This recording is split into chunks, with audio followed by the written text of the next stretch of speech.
നമ്മൾ എൻട്രൻസ് കമ്മീഷർക്ക് പല ഘട്ടങ്ങളിലായിട്ട് എമൗണ്ടുകൾ അടച്ചിട്ടുണ്ട് അല്ലേ.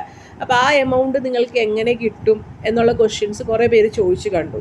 അപ്പോൾ അതിനായിട്ട് നിങ്ങൾ എങ്ങനെയാണ് അറിയുന്നത് ഈ ഒരു കാര്യം ചെയ്യണം, അല്ലെങ്കിൽ കുറച്ച് കാര്യങ്ങൾ ചെയ്തു കൊടുക്കേണ്ടതുണ്ട്, അത് കൊടുത്താൽ മാത്രമാണ് നമ്മൾക്ക് ആ ഒരു എമൗണ്ട് തിരിച്ചു കിട്ടുള്ളൂ.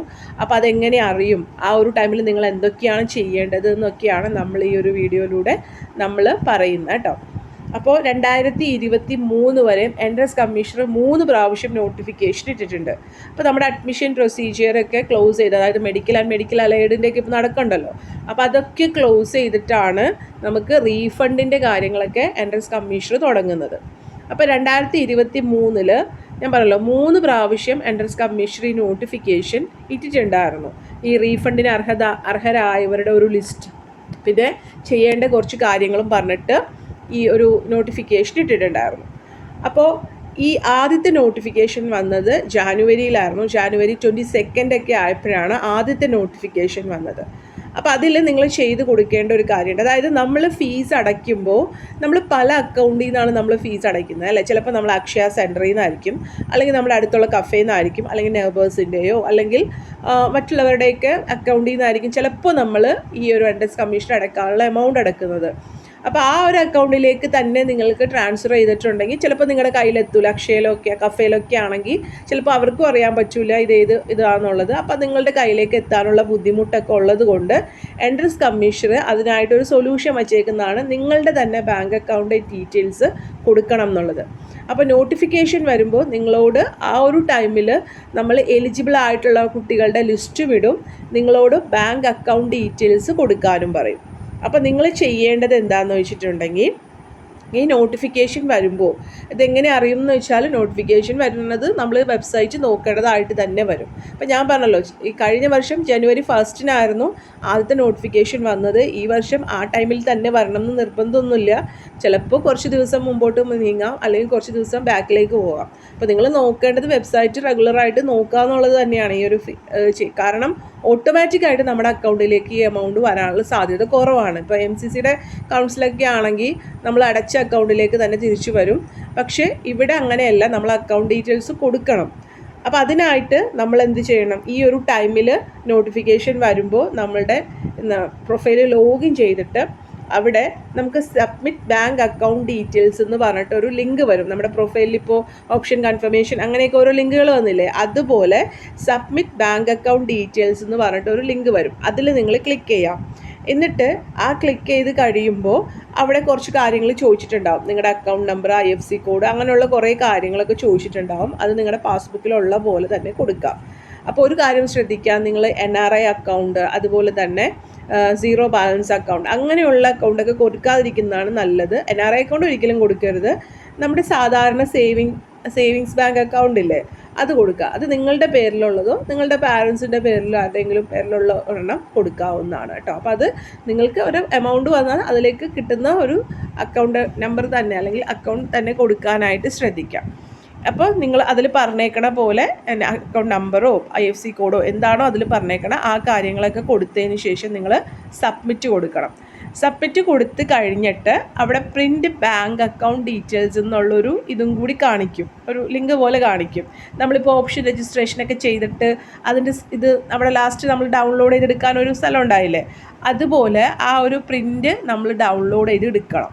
ഇപ്പോൾ ഈ പ്രിൻ്റ് നമ്മൾക്ക് എങ്ങോട്ട് അയക്കാനോ അങ്ങനെയൊന്നും വേണ്ടിയിട്ടല്ല. നമുക്ക് എന്തെങ്കിലും ഫ്യൂച്ചറിൽ ഫർദർ കോൺവെർസേഷൻസ് എന്തെങ്കിലും ആവശ്യമുണ്ടെങ്കിൽ CA ആയിട്ട്, ലൈക്ക് നമ്മൾ ബാങ്ക് അക്കൗണ്ട് ഡീറ്റെയിൽസ് കൊടുത്താണ്, എലിജിബിലിറ്റി ലിസ്റ്റിൽ നമ്മളുടെ പേരുണ്ടായ ആളാണ്, പക്ഷേ നമുക്ക് നമ്മുടെ ഫീസ് നമുക്ക് തിരിച്ച് കിട്ടിയില്ല എന്നുണ്ടെങ്കിൽ, നിങ്ങൾക്ക് അങ്ങനെയുള്ള കംപ്ലൈൻറ്റുകളോ അല്ലെങ്കിൽ മെയിൽ ചെയ്യണം അങ്ങനെയുള്ള കാര്യങ്ങളൊക്കെ ഉണ്ടെങ്കിൽ, നമുക്ക് നമ്മൾ അക്കൗണ്ട് ഡീറ്റെയിൽസ് കൊടുത്തതാണ് എന്നുള്ളൊരു പ്രൂഫ് അവിടെ ആവശ്യമുണ്ട്. അതിനാണ് നമ്മളോട് പ്രിൻറ്റ് ബാങ്ക് അക്കൗണ്ട് ഡീറ്റെയിൽസ് എന്ന് പറയുന്നത്. അത് നിങ്ങൾ പ്രിൻ്റ് എടുക്കാനായിട്ട് പറഞ്ഞതാണ്. അത് സൂക്ഷിച്ച് വെക്കുക, PDF ആയിട്ടോ അല്ലെങ്കിൽ അതിൻ്റെ പ്രിൻ്റ് എടുത്തിട്ടോ ഒക്കെ നിങ്ങളത് സൂക്ഷിച്ച് വെക്കുക കേട്ടോ. എന്നിട്ട് നിങ്ങളുടെ അക്കൗണ്ടിലേക്ക് ഓൺലൈനായിട്ട് നിങ്ങൾ കൊടുക്കുന്ന ആ ഒരു അക്കൗണ്ടിലേക്ക് നിങ്ങളുടെ ആ ഒരു എമൗണ്ട് ക്രെഡിറ്റായി കിട്ടുന്നതാണ്.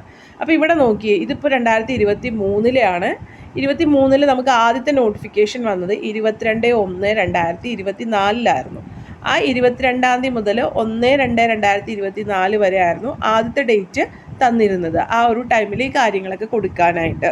അപ്പോൾ ഇതിൽ പ്രത്യേകിച്ച് കുറിപ്പ് കൊടുക്കുന്നുണ്ട്. നിങ്ങൾ നൽകുന്ന ബാങ്ക് അക്കൗണ്ട് നിങ്ങളുടേതോ അല്ലെങ്കിൽ രക്ഷിതാവിൻ്റേതോ പേരിലുള്ളതായിരിക്കണം.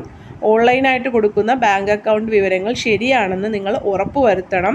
സേവിങ്സ് ബാങ്ക് അക്കൗണ്ടിലേക്ക് മാത്രമാണ് റീഫണ്ട് അനുവദിക്കുകയുള്ളൂ. NRI അക്കൗണ്ടിലേക്ക് റീഫണ്ട് നൽകുന്നതല്ല. അതുപോലെ തന്നെ വിവരങ്ങൾ തെറ്റായി കൊടുക്കുന്നത് മൂലം റീഫണ്ട് തുക ലഭിക്കാതിരുന്നാൽ പ്രവേശന പരീക്ഷ കമ്മീഷണർ ഉത്തരവാദി ആയിരിക്കുന്നതല്ല എന്നാണ് ഇതിൽ പറഞ്ഞിരിക്കുന്നത്. ഇപ്പോൾ നിങ്ങൾ ഈ 2023 വെബ്സൈറ്റിൽ വന്ന് നോക്കിയിട്ടുണ്ടെങ്കിൽ നിങ്ങൾക്ക് കാണാൻ പറ്റും. ഇവിടെ ഇതിൻ്റെ കൂടെ തന്നെ എലിജിബിലിറ്റി ലിസ്റ്റ് ഇട്ടിട്ടുണ്ട്. അപ്പോൾ ഞാൻ പറഞ്ഞല്ലോ, ഇത് ആദ്യം വന്നേക്കുന്ന ഒരു നോട്ടിഫിക്കേഷനാണ്, ജാനുവരിയിൽ വന്നേക്കുന്ന നോട്ടിഫിക്കേഷനാണ്. അത് കഴിഞ്ഞിട്ട് വീണ്ടും നമുക്ക് ഒരു ഫെബ്രുവരി 6-ാം തീയതി ആയപ്പോൾ വീണ്ടും നോട്ടിഫിക്കേഷൻ വന്നിട്ടുണ്ട്. അതായത് ആ ഒരു submission of bank account details refund date extend ചെയ്തെന്ന് പറഞ്ഞിട്ട് 6-ാം തീയതി ആ ഒരു ഡേറ്റ് നമുക്ക് ആദ്യം വന്ന നോട്ടിഫിക്കേഷനിലെ ഡേറ്റ് എക്സ്റ്റെൻഡ് ചെയ്ത് തന്നിട്ടുണ്ട്. അതിനുശേഷം വീണ്ടും നമ്മൾക്ക് 13/3/2024 വീണ്ടും നോട്ടിഫിക്കേഷൻ വന്നിട്ടുണ്ട്. Students eligible for refund are given opportunity to submit bank account details എന്ന് പറഞ്ഞിട്ട് ഇവിടെ ഒരു വിജ്ഞാപനം പോലെ വന്നിട്ടുണ്ട്. അതിലും കോണ്ടൻറ്റ് മെയിൻ തന്നെ നമ്മളിപ്പോൾ നേരത്തെ പറഞ്ഞ കാര്യങ്ങളൊക്കെ തന്നെയാണ്. ഇതിൽ എങ്ങനെയാണ് കൊടുക്കേണ്ട കാര്യങ്ങൾ എന്നുള്ളതാണ് പറഞ്ഞേക്കുന്നത്. അതിനുശേഷം വീണ്ടും ലാസ്റ്റ് നോട്ടിഫിക്കേഷൻ വന്നേക്കുന്നത് വീണ്ടും 10/5/2020 ഇങ്ങനെ 3 പ്രാവശ്യം നോട്ടിഫിക്കേഷൻ വന്നിട്ടുണ്ട്. അപ്പോൾ ഈ നോട്ടിഫിക്കേഷൻ വരുമ്പോൾ തന്നെ ഇവിടെ നമ്മൾക്ക് ഈ എലിജിബിൾ ആയിട്ടുള്ള ഫണ്ട് ലിസ്റ്റ് എന്ന് പറഞ്ഞിട്ട് ഇവിടെ കൊടുക്കും. മനസ്സിലായോ? അപ്പോൾ ഇവിടെ നമ്മുടെ മെഡിക്കൽ ആൻഡ് BPharmൻ്റെ വേറെ കൊടുത്തിട്ടുണ്ട്, എഞ്ചിനീയറിംഗ് ഓർ ആർക്കിടെക്ചറിൻ്റെ വീണ്ടും കൊടുത്തിട്ടുണ്ട്. അപ്പോൾ റീഫണ്ട് ലിസ്റ്റ് എന്ന് പറഞ്ഞിട്ട് ഇവിടെ കണ്ടോ, ഈ ലിസ്റ്റിൽ നിങ്ങൾ നോക്കുക. ഇൻ കേസ് നിങ്ങൾ ഈ ലിസ്റ്റിലില്ല, നിങ്ങൾ റീഫണ്ട് അപ്പോൾ എത്ര എമൗണ്ട് ആണ് നിങ്ങൾക്ക് കിട്ടാനുള്ളത് ഇത് കണ്ടോ. നിങ്ങളുടെ ആപ്ലിക്കേഷൻ നമ്പർ, റോൾ നമ്പർ, നിങ്ങളുടെ പേര്, എമൗണ്ട് എത്രയാണ് നിങ്ങൾക്ക് റീഫണ്ട് ചെയ്ത് കിട്ടാനുള്ളത് എന്നൊക്കെ ഇതിൽ കാണിച്ചിട്ടുണ്ടാവും.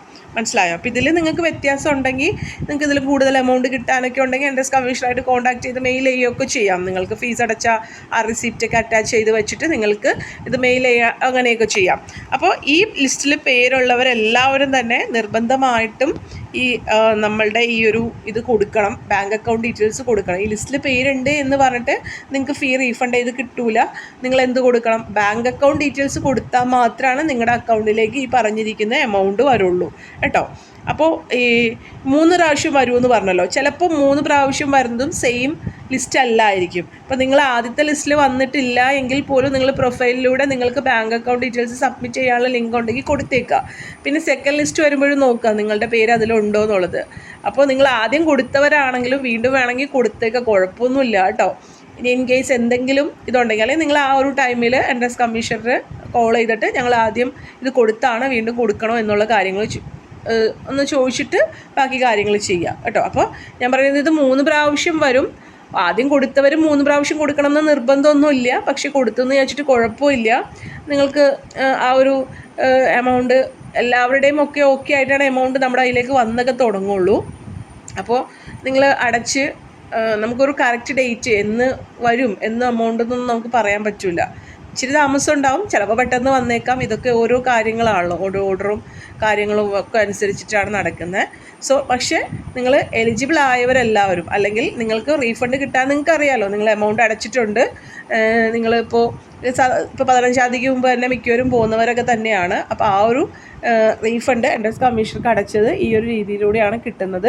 പക്ഷേ കറക്റ്റായിട്ട് ബാങ്ക് അക്കൗണ്ട് ഡീറ്റെയിൽസ് കൊടുക്കണം കേട്ടോ. സീറോ ബാലൻസ് അക്കൗണ്ട്, ജൻധൻ അങ്ങനെയുള്ള അക്കൗണ്ടൊന്നും കൊടുക്കാതിരിക്കുക കേട്ടോ. NRI അക്കൗണ്ട്, സാധാരണ നോർമലായിട്ടുള്ളൊരു SB അക്കൗണ്ട് തന്നെ കൊടുക്കാനായിട്ട് ശ്രദ്ധിക്കുക കേട്ടോ. അതായത് ഇങ്ങനെ വരവ് പോക്കുള്ള ട്രാൻസാക്ഷനൊക്കെ നടന്നുകൊണ്ടിരിക്കുന്ന ഒരു അക്കൗണ്ട് തന്നെ കൊടുക്കാനൊക്കെ ആയിട്ട് ശ്രദ്ധിക്കുക കേട്ടോ. Take care, stay blessed. Thank you.